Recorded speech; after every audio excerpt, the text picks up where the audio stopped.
The clinking of champagne flutes has always sounded to me like a fragile kind of joy. Tonight, the sound was particularly thin, almost sharp, as if the crystal itself was straining under the weight of the celebration. We were at Liore, a restaurant where the wine list is bound in leather, and the waiters move with a hushed, almost reverential silence. It was David's night. My son.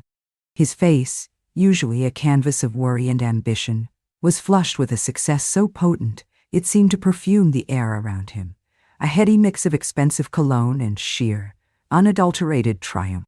I sat at the end of the long, polished table, a strategic placement that had become my own over the years. It afforded me the perfect vantage point from which to observe, to be present yet not entirely participating, like a discreet shadow that gives depth to a portrait, but never draws the eye. From here, I could watch my daughter-in-law, Amelia, her hand resting on David's arm, her laughter a bright decorative thing. I could see my grandchildren, fidgeting with their linen napkins, their youthful boredom, a stark contrast to the performative glee of the adults. And I could see David, my boy, now a man spoken of in tones of awe by the friends and investors gathered around him. He had built a tech empire from the ground up, they said. A visionary, one of the investors called him, his voice thick with the syrupy satisfaction of a gamble that had paid off handsomely. David, ever so humble, just smiled and shook his head, a gesture I recognized. It was the same gesture he'd used as a boy when he'd presented me with a macaroni necklace, as if embarrassed by the brilliance of his own creation. But the humility was different now. It was a performance, a well-rehearsed piece of a much larger play. I watched him, my hands resting quietly in my lap, my fingers tracing the worn gold of my wedding band, a habit that had long outlasted the man who gave it to me. I remembered the day David had come to me, 5 years ago. He had sat at my small kitchen table, the same one where he'd once done his homework, his hands trembling slightly as he spread his business plans across the floral oilcloth. He spoke of algorithms and user interfaces, a language I didn't understand. But I understood the desperation in his eyes, the raw, gnawing hunger for a life different from the one he had. He needed capital, a significant amount. The banks had laughed at him. I had listened, not to the jargon, but to the frantic, hopeful rhythm of his heart, a rhythm I had known since before he had words. I had my savings, a modest nest egg accumulated over 40 years of careful living, of turning down small luxuries and mending what could be mended. And I had the house. My house. The silent, sturdy witness to my life, the one thing that was entirely my own. I went to the bank the next day and signed the papers, securing his loan against the only roof I had ever truly known. It felt less like a risk and more like a simple, biological imperative, the most natural thing in the world. Of course, I had thought. What else is it all for? Neon. Now, at this gleaming table, surrounded by the fruits of that risk, my contribution felt like a secret I was keeping for him. A ghost at the feast. The main courses were cleared away, leaving behind a constellation of crumbs on the white tablecloth. David stood up, tapping his glass for attention. A hush fell over the room, the expectant silence that always precedes a speech. He looked out at the faces turned towards him, his own face a mask of practiced gratitude. I'm not very good at this, he began, a charmingly false start that drew a few warm chuckles. But, I just wanted to say.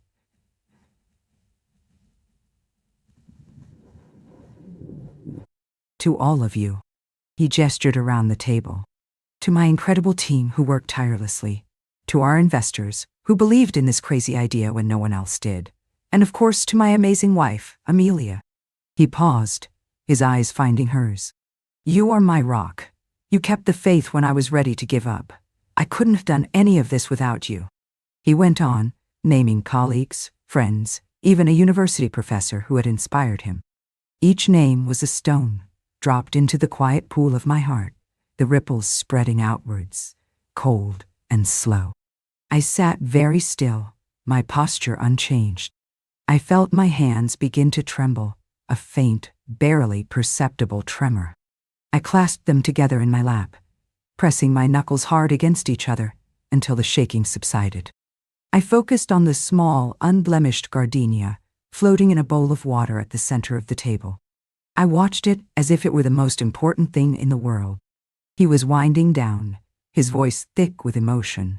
"It was a lonely road," he said, his gaze sweeping across the room, past me, through me, as if I were a pane of glass.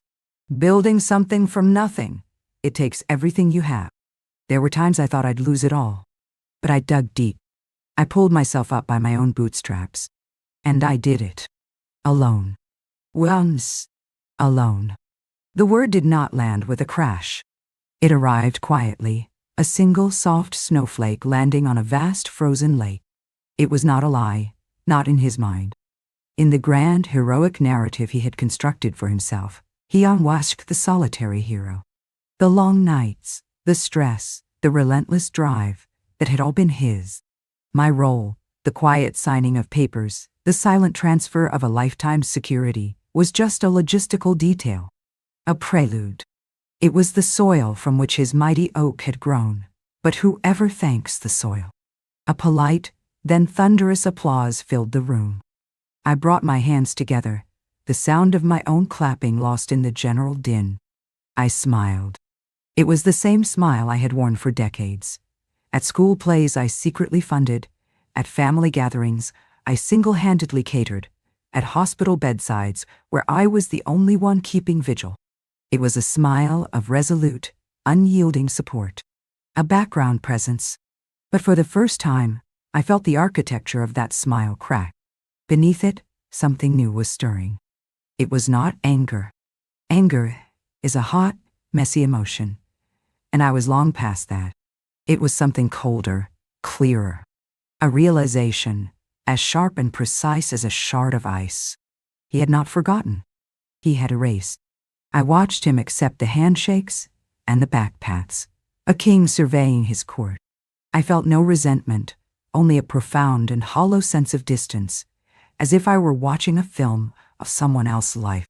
The evening wore on, a blur of dessert and coffee and more toasts.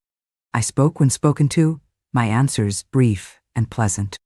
I was a portrait on the wall of my own life, an heirloom piece that everyone was accustomed to seeing but no longer truly noticed.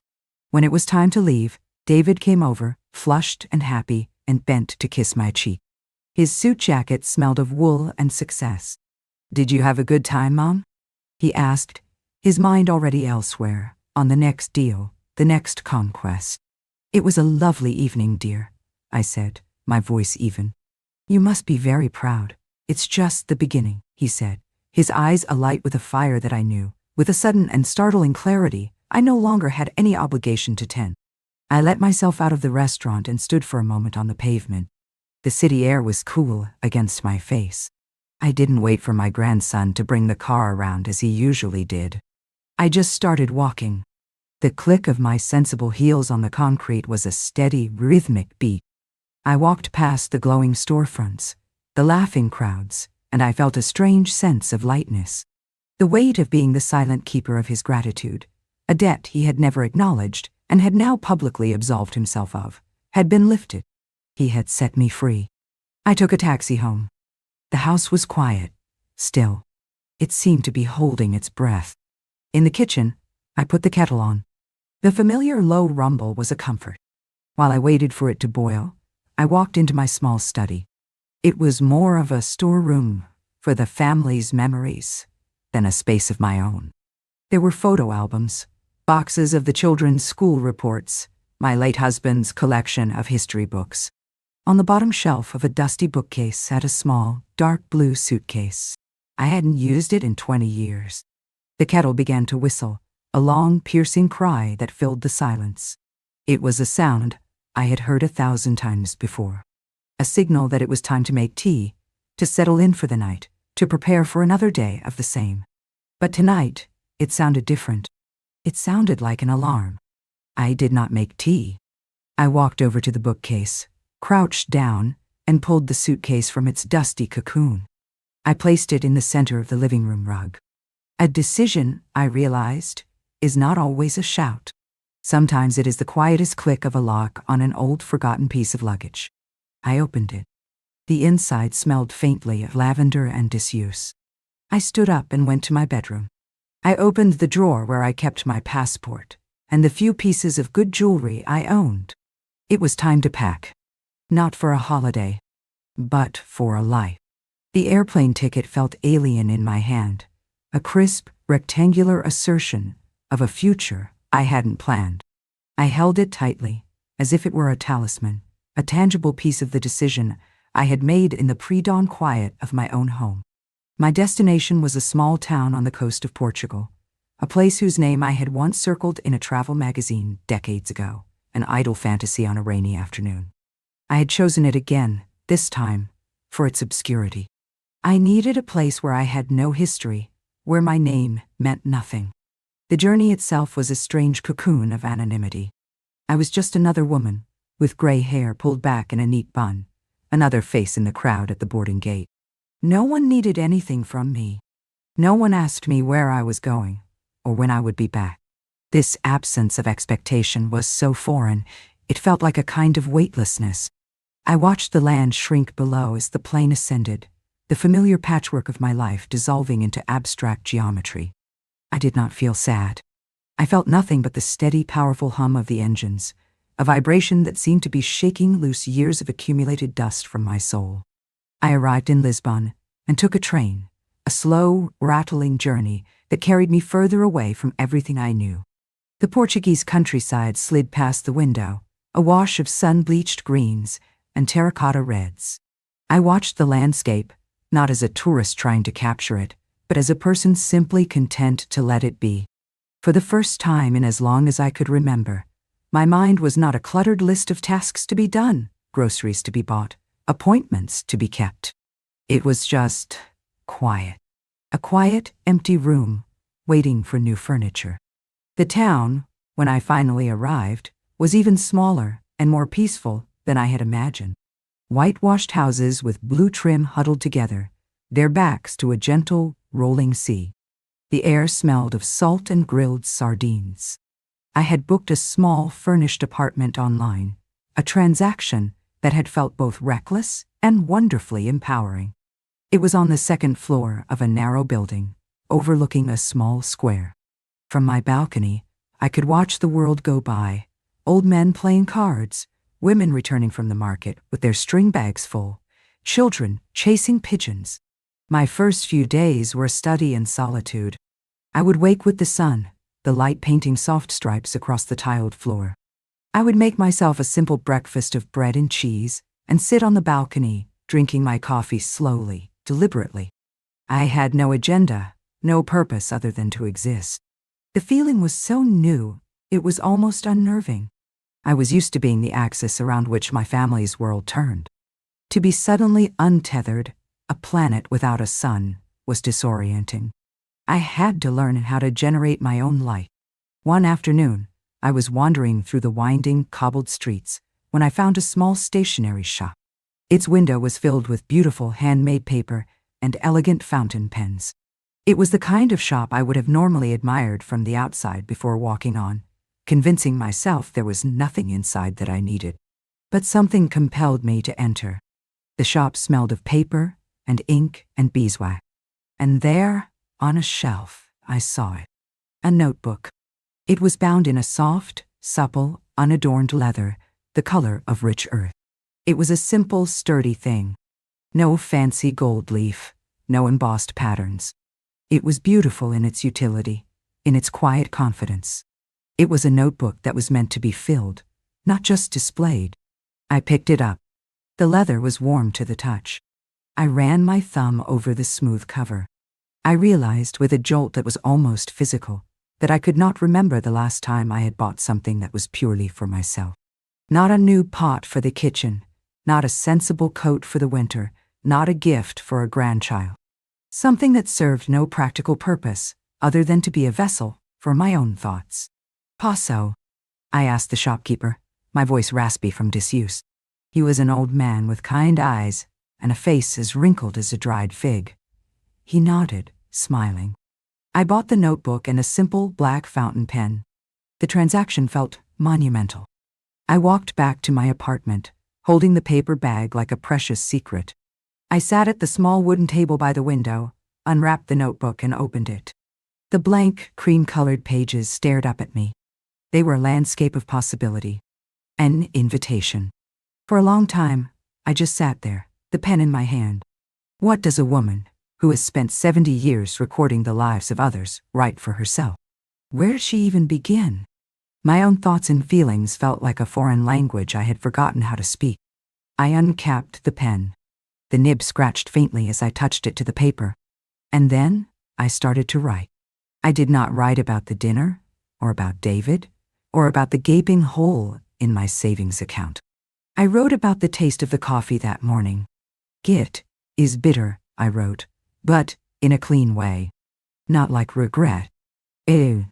I wrote about the sound of the sea, a constant, gentle shushing that seemed to be telling me to be still, to listen. I wrote about the color of the bougainvillea that spilled over a nearby wall, a shade of pink so vibrant it felt audacious, almost defiant. My handwriting, which had for so long been confined to grocery lists and checks, was slow and careful at first, then became more fluid. I was not writing a diary. I was not chronicling events. I was simply noticing. I was noticing the world, and in doing so, I was noticing myself within it. The notebook was not a confidante. It was a mirror. It reflected back to me a self I was only just beginning to meet. A woman who noticed the nuances of her coffee, who found poetry in the color of a flower, who was learning to enjoy the simple, profound pleasure of her own company. I sat and wrote until the light began to fade, filling the first page with the small, quiet details of my new, unwritten life. The journey had begun. It was not a journey to a new place. It was a journey back to myself. For 3 weeks, the world was bounded by the edges of my small town, by the rhythm of the tides and the slow, deliberate chime of the church bell. My life took on a simple, comforting shape. Mornings were for coffee on the balcony and writing in my leather-bound notebook. Afternoons were for long, aimless walks along the shore, my shoes in my hand, the cool, wet sand a balm against the soles of my feet. I collected sea glass, marveling at how the ocean could take something broken and turn it into a smooth, jeweled treasure. I felt a certain kinship with those pieces of glass. I learned the simple pleasures of being a regular. The baker would have my preferred loaf, a dense, crusty bread, ready for me with a nod. The woman who sold fruit in the market would save me the sweetest figs. We communicated in a halting mix of my rudimentary Portuguese and their patient English, but mostly we spoke in the universal language of quiet routine. I was becoming a part of the town's gentle ecosystem, a new, yet familiar, presence. I had not spoken to my family since the day I left. I had sent a single, brief postcard to Amelia a week after I arrived, with a picture of a fishing boat on the front. On the back, I had written only, "I am safe and well. Do not worry, I gave no return address." It was a statement, not an invitation for dialogue. The intrusion, when it came, was as jarring as a telephone ringing in a library. It was late afternoon. I was sitting at my table, the notebook open before me, trying to describe the precise silver of the light on the water as the sun began its descent. My mobile phone, which had sat dormant and silent on the counter for weeks, began to buzz. The sound was violent in the stillness. The screen lit up with a name I knew, as well as my own, David. For a long moment, I just stared at it. My heart did not leap into my throat, as it once would have. There was no sudden, anxious clenching in my stomach. Instead, I felt a strange and placid curiosity. I watched the phone vibrate against the cool granite countertop, as if it were an interesting but entirely foreign object. I noted the way it skittered with each pulse, a frantic, insistent little dance. The old me, the mother me, would have snatched it up on the first ring, her mind already racing with a dozen possible calamities. The woman I was becoming simply watched it and waited. On the 5th ring, I picked it up. My hand was perfectly steady. "Hello," I said. My voice was calm, the voice of a woman who had just been contemplating the color of sunlight. Mom, is that you? Thank God." David's voice was a torrent, a rush of relief and exasperation. "Where are you? We've been worried sick. Amelia got your postcard. What is that supposed to mean? No address, nothing. Are you all right? Did something happen?" Mace. I listened to the cascade of questions. They were not, I realized, for me. They were for him. They were the questions of a man whose orderly world had been disrupted by a variable he couldn't control. My well-being was a secondary concern to the primary inconvenience of my absence. "I'm fine, David," I said, my tone even, pleasant. I walked over to the open balcony doors and looked out at the square. 2 children were trying to teach a small, scruffy dog to sit. "Fine." "What do you mean, fine? You just disappeared. You left without a word. I came by the house. The car was there. Everything looked normal, but you were gone. What's going on?" "Mayan? Wow." "I decided to take a trip," I said, watching as the dog finally, reluctantly sat. One of the children clapped with delight. A beat of silence on his end. I could almost hear him processing this, trying to fit it into a recognizable narrative. Mothers, in his experience, did not simply take trips. They went on pre-approved, family-sanctioned holidays. A trip where? Portugal. That's what the postmark said. What are you doing in Portugal?" "I'm looking at the sea," I said, and the simplicity of the truth felt wonderfully, liberatingly complete. There was nothing more that needed to be said. "You're looking at the sea." He said the words as if they were in a foreign language he was struggling to translate. Okay. So when are you coming home?" "The kids miss you. We're having that barbecue at the end of the month, you know, the one for the partners." "The one you need me to make my famous potato salad for," I thought. The thought came without its usual companion, a sigh of resignation. It was just an observation. "I'm not sure when I'll be back," I said. This was the first true stumbling block for him. My uncertainty was not part of the plan. "What do you mean, you're not sure?" "Mom, this is very strange. Is this about the dinner? If you felt left out, I'm sorry. I was caught up in the moment, you know how it is." Nange. It was an apology offered like a key to a locked door he simply wanted to get through. It had no weight, no substance. It was a tool. And I, for the first time, refused to be the lock that it opened. To accept his apology would be to accept his framing of the event. A simple, forgetful slight. It was so much more than that. And yet, to argue the point felt useless. It would be like trying to describe the color of the sea to a man who had never seen it. "The dinner was a great success," I said quietly. "You should be very proud." I was not being sarcastic. I was simply closing the subject. I was refusing to play the game. I was taking my piece off the board. The silence on the other end of the line was longer this time. It was a silence filled with confusion, and perhaps the first faint glimmer of a world that did not revolve entirely around his own needs. He was at a loss. I had not given him the reaction he expected. Not tears, not anger, not recrimination. He had no script for this quiet, unbothered stranger who wore his mother's voice. "Well," he said finally, his own voice losing its blustering momentum. Just let us know what your plans are. Okay? Call me back when you know."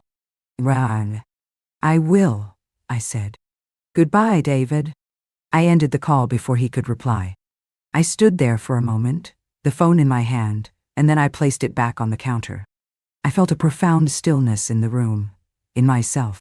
The old wound, the one that had been picked at and prodded for years, did not ache. The call had been a stone thrown into the placid water of my new life, but the ripples had already subsided, and the surface was calm again. He had not managed to disturb the peace. He had only managed to highlight its existence. I went back to my table. The notebook was still open.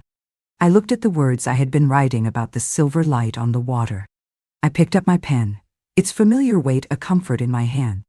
I dipped the nib in the ink pot, a small, deliberate ritual. And I continued my sentence, right where I had left off. The intrusion was over. It had not changed the light. It had not changed the sea. It had not changed me. I was the one holding the pen now. And I was the only one who would decide what the next chapter would contain. The days that followed the phone call were different. A subtle shift had occurred. I had faced the ghost from my old life and had found it was only that, a shadow, powerless, in the sun of my new reality. A quiet confidence began to settle in me, not the loud, brittle confidence of youth, but something deeper, more resilient. It was the confidence of a tree that has learned to bend in the wind.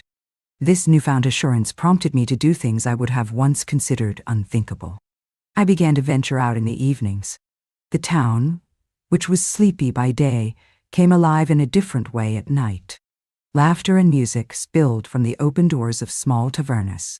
One evening, drawn by a sound that was both mournful and strangely beautiful, I found myself standing outside a place called Casa de Saudade. The music drifting out was fado. I had read about it, of course. The soul of Portugal, they called it. A music of longing, of fate, of the untranslatable sorrow and joy of being alive. I stood in the shadows across the street, listening. In my old life, I would never have entered such a place alone. A woman of my age, unaccompanied, in a dark bar full of strangers? It was simply not done. But the woman I was now felt a pull that was stronger than a lifetime of conditioning. Fear, I was beginning to realize, was often just a habit.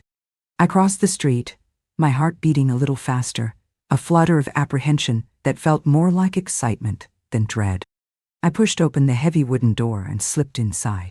The room was small and dark, lit mostly by candles that flickered on the small, crowded tables. The air was thick with the smells of red wine and old wood. All eyes were on a woman standing on a tiny stage, swathed in a black shawl. She was not young, her face a roadmap of a life fully lived.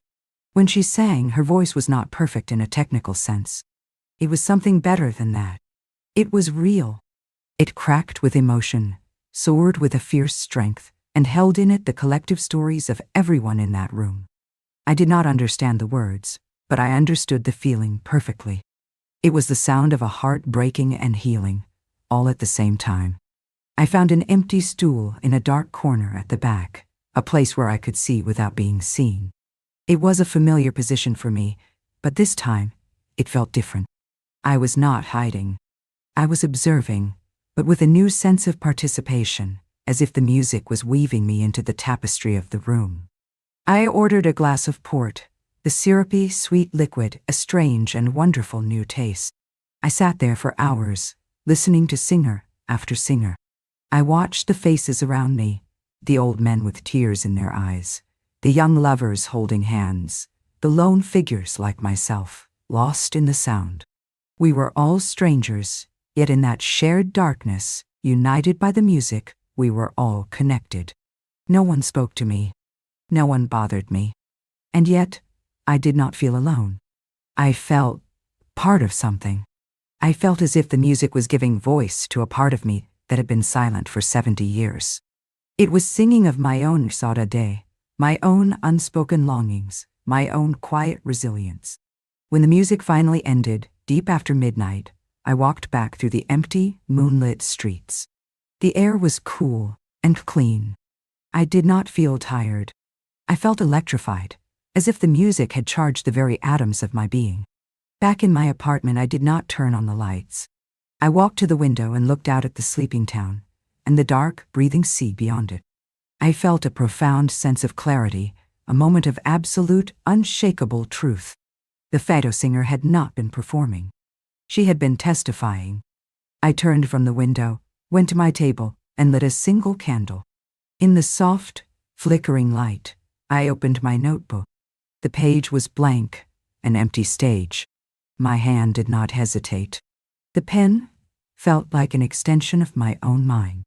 I knew, with a certainty that was almost startling, what I needed to write.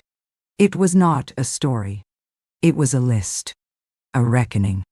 My own personal declaration, written not for anyone else, but for myself. The ink flowed from the pen, dark and definitive on the cream-colored paper. I wrote, Ice. Things I have learned by the CG. 1. My value is not a commodity to be measured by my usefulness to others. It is inherent. It exists whether I am making a potato salad, funding a business, or simply sitting in a chair, breathing. 2. And silence is not always a strength. For years, I mistook my silence for patience, for dignity. But silence can also be an absence. It is a vacuum into which others will pour their own narratives. My silence allowed my own story to be erased. The house did not fund his dream. I did. 3. A home is not a structure of bricks and mortar that can be signed away at a bank. A home is the space you build inside yourself. I have been homeless for decades, living in a house owned by the ghost of my husband and the future of my children.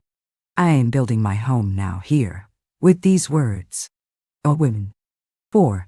A forgiveness is not for the other person. It is not an act of grace bestowed upon the one who has wronged you. It is the act of unclasping your own hands from the hot coal of resentment. David does not need my forgiveness to be successful, but I need to grant it to be free. The debt he owes is not on my books anymore. 5. I did not lose my life savings. I spent them.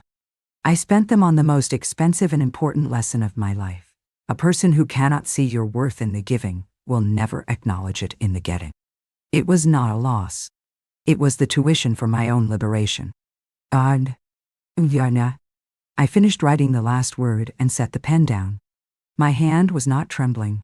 A single tear traced a slow path down my cheek, but it was not a tear of sorrow. It was a tear of release. I read the list over again, my list of epiphanies. Each sentence was a foundation stone for the new home I was building inside myself. I had come to this town with an old suitcase filled with clothes. I now knew that I was also carrying other baggage, invisible and heavy. And here, in the candlelight, with the smell of the sea drifting in through the window, I had finally, quietly, begun to unpack. The climax of my life was not a loud, dramatic explosion. It was the silent, scratching sound of a pen on paper, writing my own truth, for my own eyes. It was enough. It was everything. I stayed in Portugal for another month after the night of the fado music. My notebook, my quiet, leather-bound companion, grew heavier, filled with the ink of my own noticing. I wrote not of grand events, but of the minute and the mundane, the shifting moods of the sea, the taste of a perfectly ripe tomato, the intricate pattern of a wrought iron gate. Each observation was a small act of claiming my own experience, a quiet rebellion against a lifetime of living for others. The book was becoming a testament not to a journey, but to an arrival into myself. The decision to return was not born of loneliness or obligation. It came to me one morning as I sat on my balcony, watching the fishing boats return to harbor. I had run away from a life where I felt invisible. I had found a place where my anonymity was a comfort, a balm. But that was no longer enough. The true test, I realized, was not whether I could be a whole person in a place where no one knew me. The true test was whether I could remain whole in the place I knew best. Could I return to the old stage and play a new part? The thought no longer filled me with dread. It sparked a flicker of quiet curiosity. I was not being pulled home by the old tethers of duty. I was choosing to walk back into the arena, not as a gladiator, but as a sovereign, carrying my peace within me like a vessel of water I would not allow to be spilled. I booked my ticket. The journey back was the inverse of my departure. On the way to Portugal, I had felt a sense of shedding, of becoming lighter with every mile. On the return, I felt a sense of solidity, of carrying something new and precious. I held my passport and my ticket, not like a shield this time, but simply as documents. The shield was inside me now. It was the list I had written in my notebook, the memory of the fado singer's voice, the taste of salt on my tongue. I did not announce my arrival. I took a taxi from the airport to my house. As I turned the key in the lock, the familiar click echoed in the silent hallway. The house smelled stale, like a room that has been holding its breath. Dust motes, danced in the afternoon light slanting through the windows. It was just a house, a collection of wood and plaster and memories. It held no power over me anymore. I walked through the rooms, my footsteps sure and steady on the floorboards. I was not a ghost returning to her haunting ground. I was simply the owner, inspecting her property. I had been back for 2 days when Amelia called. Her voice was hesitant, surprised. David had told her of my phone call, of my strange and sudden trip. She had been the one to find my postcard. I imagine my return was as quiet and unexpected as my departure. "You're back," she said, a statement more than a question. "Yes," I replied. "David's firm is having a barbecue for the partners this Saturday. At our house, we'd really like you to be there." The invitation hung in the air, tentative. She was treading carefully, sensing the ground beneath her feet had shifted. "That sounds nice," I said. "I'll come." Saturday arrived, a bright, clear day. I chose my dress with care, a simple dark blue linen dress I had bought in a small shop in Portugal. It was comfortable. It felt like me. As I drove to their house, a sprawling modern structure that always felt more like a corporate retreat than a home, I felt a familiar stillness settle over me. I was simply going to a party. I arrived and let myself in through the side gate that led to the backyard. The scene was a familiar one. A manicured lawn, a shimmering blue pool, clusters of well-dressed people making polite, important conversation. The air smelled of chlorine and expensive grilled meat. It was the victory celebration from the restaurant, moved outdoors. David saw me first. He was standing by the enormous stainless steel grill, a chef's apron tied around his waist, a prop in the play of the relaxed, successful man. His face registered a flicker of surprise, then relief. He put down his tongs and walked over to me. "Mom, you came." He hugged me, a brief, slightly awkward embrace. He looked at me, really looked at me, for the first time in a long time. "You look different." "Hello, David," I said, smiling faintly. "I feel different." Amelia joined us, her smile warm, but her eyes searching. "We're so glad you're here. Can I get you a drink? I was just about to ask. I didn't have time to make the potato salad. I know everyone loves yours." She trailed off, the old familiar request delivered with a new uncertainty. This was it. The first test.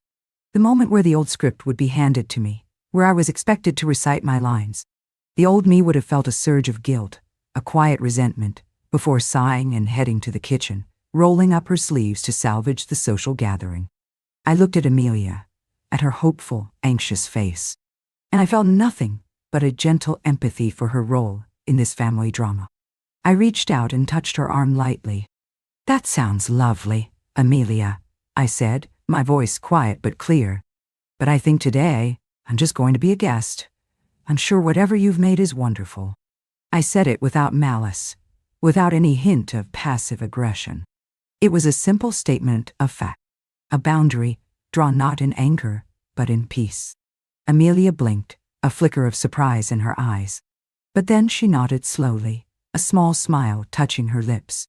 It was a smile of understanding, perhaps even of respect. David, standing beside her, just looked confused, as if he'd suddenly started speaking a language he didn't know. I turned and walked over to a vacant chair in the shade, sat down, and began to watch the party. I had not caused a scene. I had simply declined a role. It was a quiet revolution, conducted in a single sentence. Later, as the sun began to set, casting long shadows across the lawn, the party thinned out.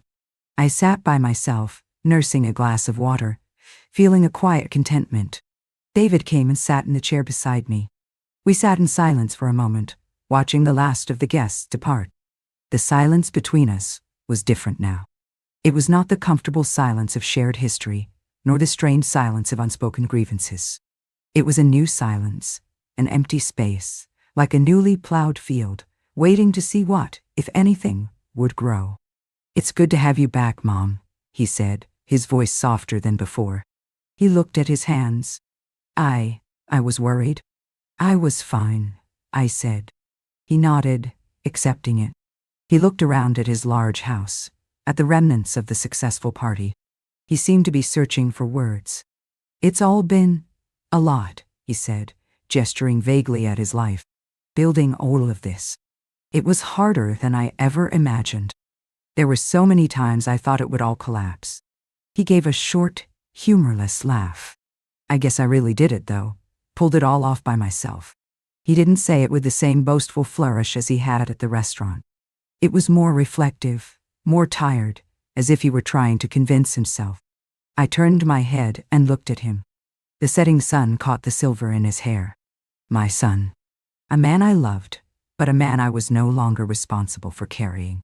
I did not feel the sting of his words. I only felt the quiet, unshakable weight of the truth.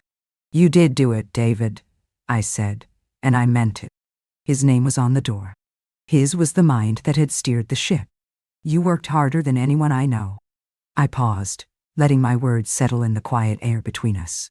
But we both know, I continued, my voice as soft as the dusk, that it was my house that gave you the key to open the first door. I delivered the line without accusation. It was not a bill being served. It was not a demand for payment. It was simply a quiet, irrefutable fact, a piece of our shared history that I was no longer willing to leave unsaid. I was just putting it on the table between us, a piece of sea glass I had polished smooth. He went very still. He did not argue. He did not get defensive. He just stared out at the darkening pool. I watched his throat work as he swallowed. For a long, long moment, he said nothing at all. And then he gave a slow, almost imperceptible nod. He did not look at me. He just nodded. It was not an apology. It was not a grand admission. But it was an acknowledgement.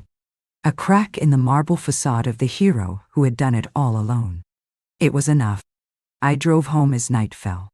My house was dark and quiet, but it did not feel empty. It felt peaceful. It felt like mine. I walked into my study and switched on the small desk lamp. I picked up my leather notebook. I did not open it to write. I simply held it in my hands. It felt solid, real, a repository of a journey that was far from over. I realized I had brought the sea back with me. Its vastness, its quiet power, its patient, relentless rhythm. It was all here, inside me now. I stood at my window and looked out at the familiar, quiet street. My journey had not ended with my return. It had simply entered a new phase. The work of becoming is never truly done. I knew there would be other parties, other requests, other moments where the old scripts would be offered to me. But I also knew that I now held the pen. And I would be the one to write the next line. Quietly. For myself.